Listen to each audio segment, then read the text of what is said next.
video. Hey everyone, Andrew here, bringing you another video. And today, I'm going to be doing something I've never done before, and I'm pretty surprised I never have. And today I'm going to be reviewing the Beast Wars series, which is going to include the 3 seasons of Beast Wars. I have the original ones too, and then also Beast Machines, which I'll do as a semi-separate review, same video, just as a different show, but it's continuation. You'll see once I get down to it. This is going to be a little bit more casual rather than formal, but this is something that I really want to talk about. And someone sent me a message, and I haven't been able. I don't remember your name in particular, so I'm sorry about that. But he said, you should do a review of Beast Machines and Beast Wars. And you know what? I said I was thinking about doing that, but I didn't know if people would be interested in it because I just did that Beast Wars week. And you know what? I'm going to do it anyways because next to the Batman animated series, no other cartoon or kids show. Well, I use kids show very lightly, but no other show has touched my heart back when I was younger than Beast Wars, other than Batman animated series. This is quite possibly my second favorite kids show of all time, and then we have Beast Machines too, which I'll get into a little bit later. Let me give you a base. The reason also why I'm talking about this is because this show is just so good. It is by far the best Transformers show. A lot of people will not agree with me on that because a lot of people have those G1 purists. They're very into the show that they grew up with, and some people can argue that with me. But I think I grew up with G1 before I actually grew up with this. I watched the repeats with my brother back in the day. Wow, a lot of my childhood was focused around my brother and I just hang out. Because he grew up with G1 and G.I. Joe, and then he eventually exposed me to it. But Beast Wars, basic concept of the show. Beast Wars is set in the same continuity as Generation 1. It's set about 300 years after the Great War. So it's set in 2305 probably. Just thinking. But it's set about 300 years after the show. And after the show, after G1, the Decepticons and the Autobots finally have peace.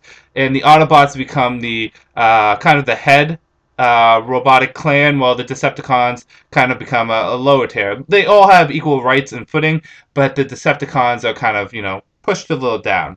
Eventually, they grow as robots, and they're no longer known as the Autobots and Decepticons, but they're known as the Maximals and the Predacons.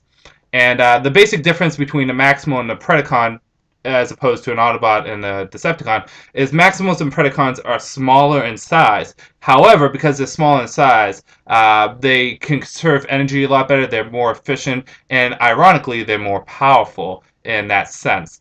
They don't need to constantly have energon to survive. They do need it, but not as much as, back in the day with G1. They're more energy efficient, and they're just upgrades from the previous models. So that's the basic setting. Kind of.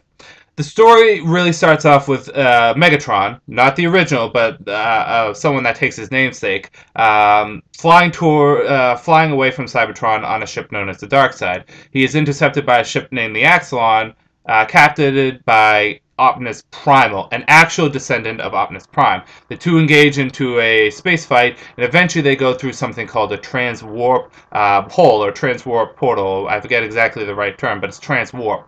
And what it does, it flings them back to prehistoric Earth. They crash land on prehistoric Earth, and they start the Beast Wars. And the Beast Wars is a constant battle between the two for supremacy of prehistoric Earth. The Maximals want to get off and bring the Predacons back. The Predacons, particularly Megatron, wants to alter the past for his own liking. There's many different arcs. The first arc is just Megatron trying to take control and destroy the Autobots, or the Maximals. The second arc deals with the Golden Disc, which can tell the future, and him trying to destroy humanity before it's born, and destroy the original Autobots, because you have to think, back on prehistoric Earth, the Autobots and the Decepticons on the Ark are there in stasis lock. So Megatron tries to deal with that. And then the final season is Megatron trying to, get everything done. So that is the basic arc of the 3 seasons. I'll go into them a little bit in detail about exactly what each season does and the total feeling of each season too. So give me one moment. On to season one. Season one is quite possibly my favorite season, and it's the longest one for about 26 episodes. It kind of counts as two seasons in a way, but season one is more or less laying the groundwork, but also laying the groundwork for all the story elements too. It's very basic compared to the other seasons when it comes down to plot, because it's really a war between the two. But this is really where you get a lot of fun moments and a lot of great characters show up. I just love season one for its just pure fun level. It's not quite as dark as season two, season three, which we'll talk about Beast Machines and how adult and dark it was towards the end. But it does have kind of kiddie moments. The first two episodes are kind of geared more towards kids, but you get to see a lot of good stories. And the one thing I can say about this is, out of all the seasons, this is more of a villain of the week, story of the week kind of show in that sense. So. It's a fun season. It's more or less just having, one individual story. There's a few two-parters, but it's its own one individual story. And we don't get the overall arc till the end, which deals with, there being two moons and, what's Megatron's big plan and all that. But season one is really, really fun. I really do enjoy it. It's probably my favorite season. There's some pretty damn good fight scenes in here. On to season two. Season two is where story elements pick up big time.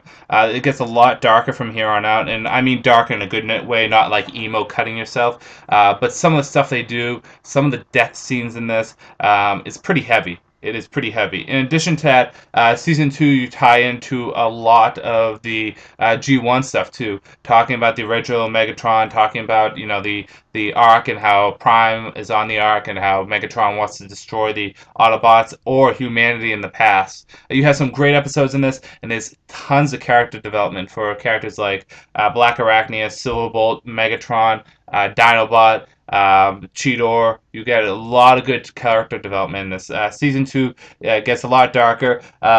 Good season. It really was very, very fun, and you really get a lot more story elements. And everyone gets transmetaled in this. Well, most everyone. A few people like Dinobot, Rhinox, Tigatron, Air Razor, Black Arachnia, Inferno, Waspinator, to name a few, don't, but several other people do. Really good story-wise. And then season three kind of brings it all together. Very heavy in story. You very rarely get that villain of the week, one episode, self-contained story. This is very much dealing with the bigger story. So you get to see an evolution between the seasons.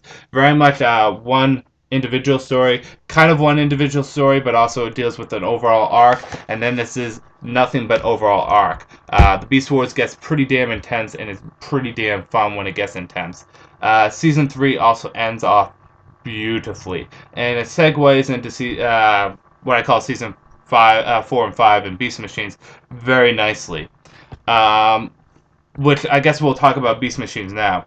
Beast Machines, the basic concept is, at the end of Beast Wars, not to spoil anything for you guys, I'll try not to spoil it at all, but eventually the Maximals go back to Cybertron and they bring Megatron with them. But Megatron is able to escape and takes over Cybertron. And the Maximals don't know what to do. They're locked in their beast modes, and they can't really fight Megatron. They have to relearn and change and learn how to transform again. And it is dark. It is really depressing. This is a depressing show because a lot of the characters go through some hard times. Rat Trap, Black Arachnia, and Optimus Primal in particular. But a lot of characters grow too. This show is very, very dark in that sense. It is its own separate show with its own separate feel. However, the only thing I don't like about this is some of the character designs. Rat Trap in particular, and I don't like how they transform. They kind of morph more than anything. But the last season, how it brings everything together is just beautiful. And if you're a kid, you're probably not going to enjoy this as much as if you're an adult. It just does a fantastic job bringing an end to the Beast Wars series. Beast Wars and Beast Machines on a whole, it has, although it can be watched by kids, it has a very adult tone to it. It has a very adult feel to it.